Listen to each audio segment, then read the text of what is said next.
महासती राजुल की अद्भुत कथा।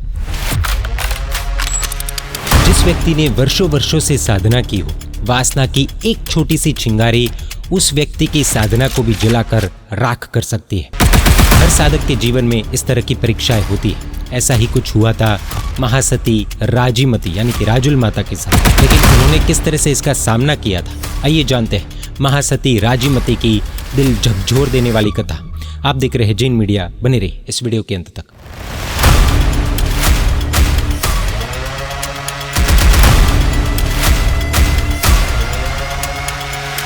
22वें तीर्थंकर गिरनार मंडन श्री नेमिनाथ भगवान शौरीपुरी के यदुवंशीय राजा समुद्र विजय और रानी शिवा देवी के पुत्र थे। उनका जन्म श्रावण सुदी पांचम के दिन शौरीपुरी राज्य में हुआ था। जन्म के समय में माता पिता ने उनका नाम अरिष्ठ नेमि रखा था। जब नेम कुमार युवा अवस्था में आए तब उनका विवाह द्वारका के राजा उग्रसेन की पुत्री राजकुमारी राजीमती यानी कि राजुल के साथ तय किया गया था। जब नेम कुमार बारात के साथ राजा उग्रसेन के महल तक पहुंचे तब उन्होंने पशुओं के रोने की आवाज सुनी।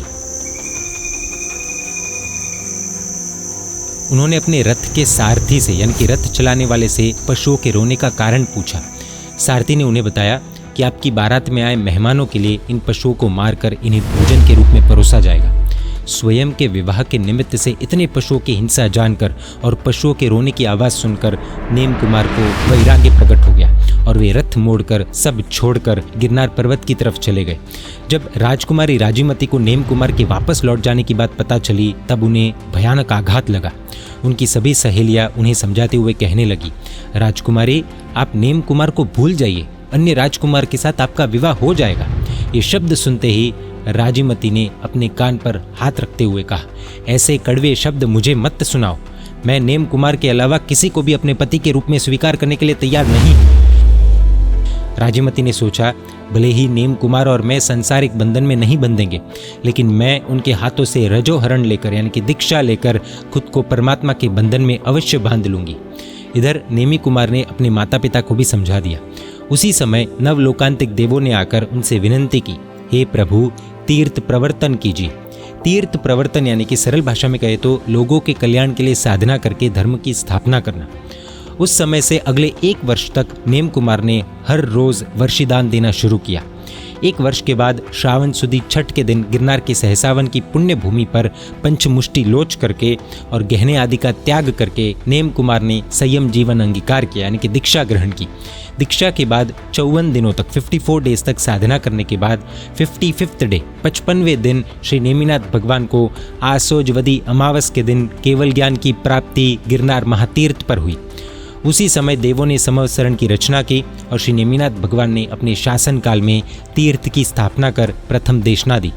वरदत्त नामक राजा प्रभु के 18 गणधरों में से प्रथम गणधर हुए। ये सब कुछ गिरनार हिस्ट्री के वीडियोस में आप अच्छे से डिटेल से देख सकते हैं। तब श्री कृष्ण महाराजा ने नेमिनाथ प्रभु से पूछा, प्रभु महासती राजीमती के दिल में आपके प्रति इतना राग, इतना अटैचमेंट क्यों है? नेमिनाथ प्रभु ने उत्तर दिया, राजीमती के साथ मेरा पहले के 9 भवों का संबंध था। इन 9 भवों से लगातार जुड़े हुए संबंधों के कारण राजीमती के दिल में मेरे प्रति राग रहा हुआ है। देशना पूर्ण होने के बाद प्रभु ने वहां से विहार कर लिया।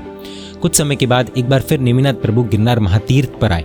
प्रभु की धर्म देशना सुनकर महासती राजीमती के साथ कई राजकुमारियों ने और नेमिनाथ प्रभु के भाई रथ नेमि जी यानी कि रह नेमि जी ने भी दीक्षा ले ली।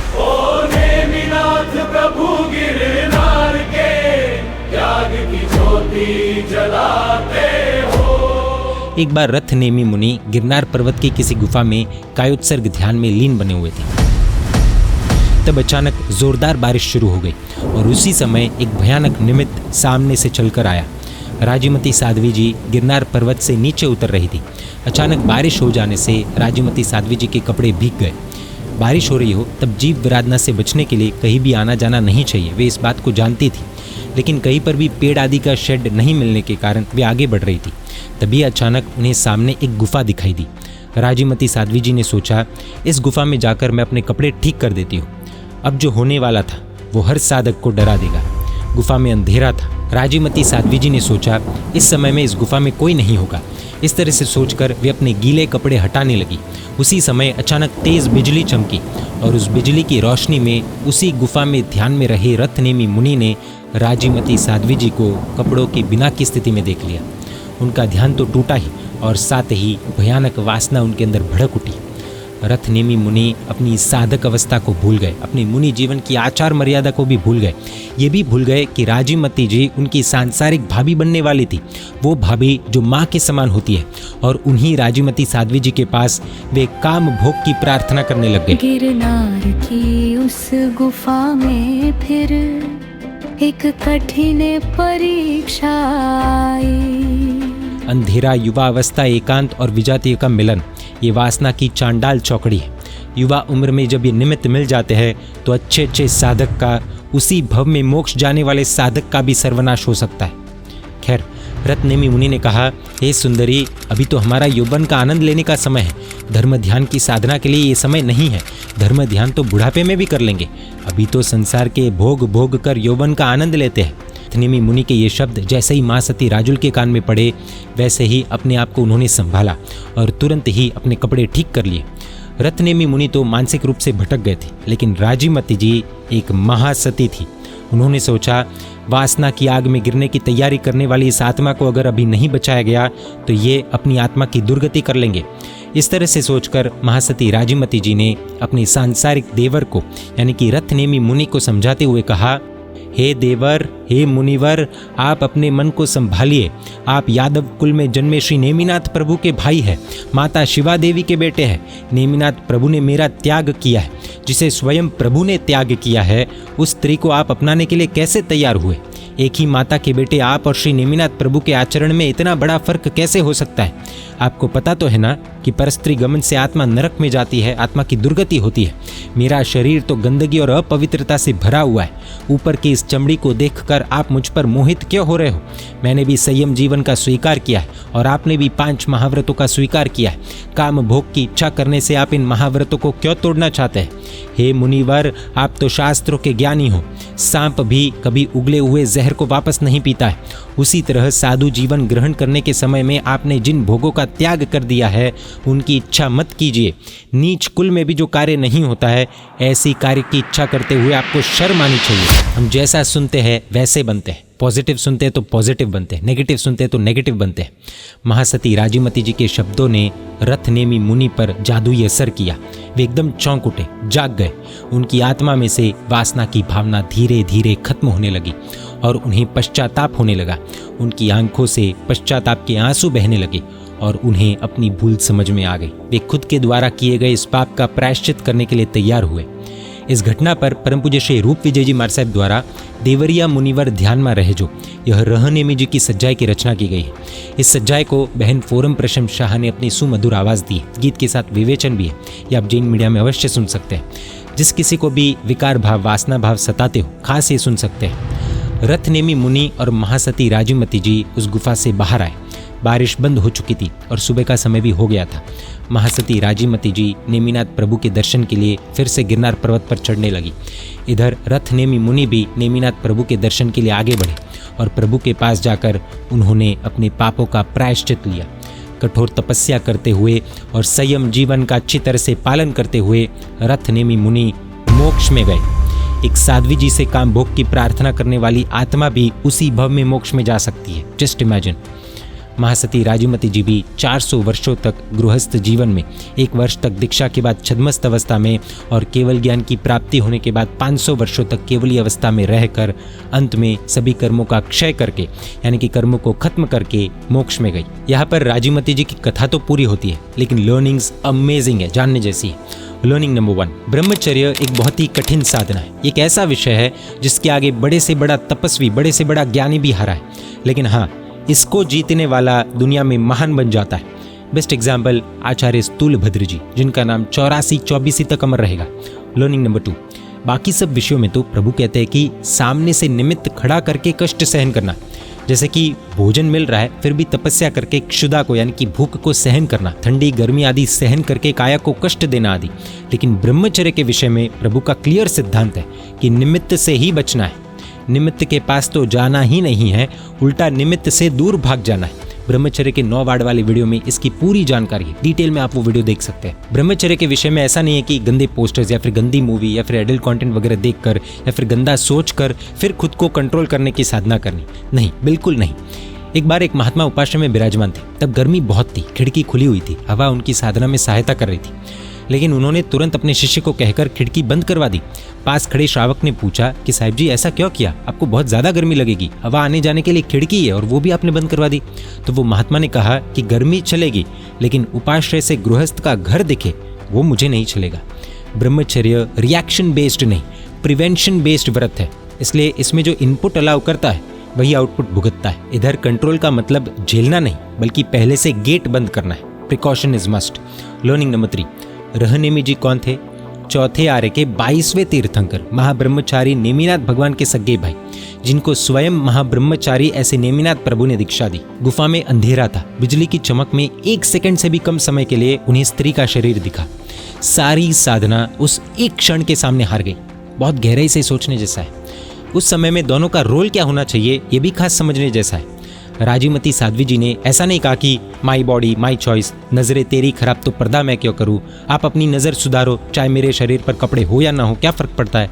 नहीं, आजकल इस तरह की विचारधारा वाला भी एक वर्ग है, लेकिन ये सोच खुद को और दूसरों को भी डुबाने वाली है। पहले तो तुरंत राजीमती जी ने अपने वस्त्र ठीक किए, खुद को संभाला और फिर रहनेमी जी को भी अच्छे से समझाया। आज नेमिनाथ प्रभु को मानने वाली जितनी भी बहनें हैं उन्हें सोचना पड़ेगा कि उन्हें किस तरफ जाना है। एक तरफ महासती राजीमती जी की विचारधारा है और दूसरी तरफ माई बॉडी माई चॉइस वाली विचारधारा है। लर्निंग नंबर 4, रहनेमी जी का रोल देखे तो उनको विकार या वासना भाव क्यों आया? क्योंकि उन्होंने स्त्री का शरीर देखा, राइट? नहीं, क्योंकि उन्होंने स्त्री के शरीर में सुख को देखा, आनंद को देखा। क्योंकि उस शरीर में उन्होंने साध्वी जी भगवंत को नहीं देखा, भगवान को नहीं देखा, भविष्य की सिद्ध आत्मा को नहीं देखा, पुद्गल को नहीं देखा। और इसके बाद भी जब वासना आई तब तुरंत आंख बंद करके सावधान होकर नेमिनाथ नेमिनाथ जय नेमिनाथ जय नेमिनाथ, इस तरह से जोर जोर से प्रभु का नाम लेते तो शायद प्रॉब्लम सॉल्व हो सकती थी। लेकिन उन्होंने आए हुए विकार भाव को भाव दे दिया। विकार या वासना भाव आना शायद अपने हाथ में नहीं भी हो, लेकिन उस भाव को भाव देना या नहीं देना वो तो अपने हाथ में है। परिस्थिति अपने हाथ में न भी हो, लेकिन मनस्थिति तो अपने हाथ में ही होती है। प्रॉब्लम यह है कि मनस्थिति को भी रहनेमी जी संभाल नहीं पाए। कुल मिलाकर मेल हो या फीमेल, दोनों को अपना रोल निभाना है। राजुल माता ने विक्टिम कार्ड नहीं खेला, बल्कि रेस्पॉन्सिबिलिटी एक्सेप्ट करके परिस्थिति संभाली, क्योंकि उन्हें पता था कि रहनेमी मुनि में योग्यता है, वरना तो ऐसी परिस्थिति में स्त्री को शील की रक्षा के लिए तुरंत वहां से निकल जाना होता है, भाग जाना होता है। लर्निंग नंबर 5, आज भले समाज बहुत ओपन हो गया है, लेकिन हमारे एंसेस्टर्स, हमारे पूर्वज बहुत ही स्मार्ट थे, इसलिए लड़के और लड़कियों में ज्यादा संपर्क हो ये उन्हें मंजूर नहीं था। एक तरफ पेट्रोल और दूसरी तरफ आग, करीब आते ही वासना का ब्लास्ट होना ही है। और ऐसा नहीं है कि सिर्फ बहनों की ही जिम्मेदारी है, भाइयों की भी उतनी ही जिम्मेदारी बनती है। देखिए, आज का युग तो ऐसा है कि किसी को भी थोड़ा सा भी समझाने जाओ तो गालियों को इनविटेशन देने जैसा हो जाता है। इसलिए चाहे सामने वाले ने किसी भी तरह के कपड़े क्यों ना पहने, हमारी आंखें तो हमारे कंट्रोल में है ना। और अब तो माहौल ऐसा हो गया कि मोबाइल के एक क्लिक में सब कुछ अवेलेबल है। रील्स देखो, शील का भंग करो योजना के तहत आज का सोशल मीडिया चल रहा है। ऐसे में हम किस किस को सुधारने जाएंगे, किस किस को समझाने जाएंगे? चलिए, नेमिनाथ प्रभु को मानने वाली आत्माएं या फिर राजुल माता को मानने वाली आत्माएं, सीता माता को मानने वाली आत्माएं, सुलसा श्राविका को मानने वाली आत्माएं फिर भी एक बार मान जाएगी, लेकिन क्या पूरी दुनिया हमारी बात सुनेगी? इसलिए at the end of the day हमें खुद को ही सुधारना होगा, हमारी आंखों को ही कंट्रोल में रखना होगा, हमारे मन को ही कंट्रोल में रखना होगा, खुद को अलर्ट मोड पर हमेशा रखना होगा। लर्निंग नंबर 6, ये बात बहुत ही ज़्यादा सेंसिटिव लगेगी, लेकिन हमारे पूज्य साधु भगवंतों के उपाश्रय में अनावश्यक बहनों का आना और साध्वी जी भगवंतों के उपाश्रय में अनावश्यक भाइयों का जाना जोखिम से भरा है। कोई महात्मा अपनी साधना में मस्त रहकर मोबाइल फ़ोन नहीं देखना चाहते हो तो भी कुछ भोले श्रावक श्राविकाएं फोर्स करके महात्माओं को मोबाइल फ़ोन दिखाते हैं। ये देखिए साहब फोटोज़, ये देखिए साहब। छोटा मुँह बड़ी बात हो सकती है, लेकिन हमारा ये पागलपन, ये भक्ति का अतिरेक महात्मा की साधना को मिट्टी में मिलाने का काम भी कर सकता है। एक श्रावक और श्राविका का क्या रोल होना चाहिए वो भी शायद आज हम समझ नहीं पा रहे। हम महात्माओं को बचाने का काम कर रहे हैं या फिर डुबाने का, एक बहुत बड़ा प्रश्न है। जो बेसिक एथिक्स है वो भी आज हम फॉलो नहीं कर रहे हैं। एक क्षण की ढील और वर्षों का नुकसान करवा सकती है। इसलिए हमारे शास्त्र ओवर स्ट्रिक्ट नहीं, ओवर प्रैक्टिकल है। श्रावक श्राविका का रोल सिर्फ सेवा नहीं, सुरक्षा भी है। लर्निंग नंबर 7, उसी भव में मोक्ष जाने वाली आत्मा यानी कि रथ नेमी की आत्मा भी अगर निमित्तों के अधीन होकर अपना भान भूल सकती है तो हम जैसी आत्माओं का क्या होगा? कीप सेफ डिस्टेंस प्लीज़, ये गाड़ियों पर लिखी हुई सूचना खास समझने जैसी है। लर्निंग नंबर 8, नेमी प्रभु की करुणा सिर्फ उन पशुओं तक सीमित नहीं थी, बल्कि उस करुणा में राजीमती से लेकर लाखों करोड़ों जीव भी इंक्लूडेड थे। उन्होंने शादी की नगरी सिर्फ पशुओं के रोने के कारण से नहीं, बल्कि लाखों करोड़ों सभी जीवों के लिए छोड़ी थी। पशुओं के रुदन के कारण रथ मोड़ना ये तो सिर्फ बहाना था, मूल कारण सभी जीव करु शासन रसी की भावना प्लस खुद का प्रबल वैराग्य था। लर्निंग नंबर 9, अच्छा हुआ उस समय में व्हाट्सएप जैसी टेक्नोलॉजी नहीं थी, वरना तो व्हाट्सएप सैनिक रत्नेमी जी को बदनाम करने में शायद कोई कसर बाकी नहीं रखते।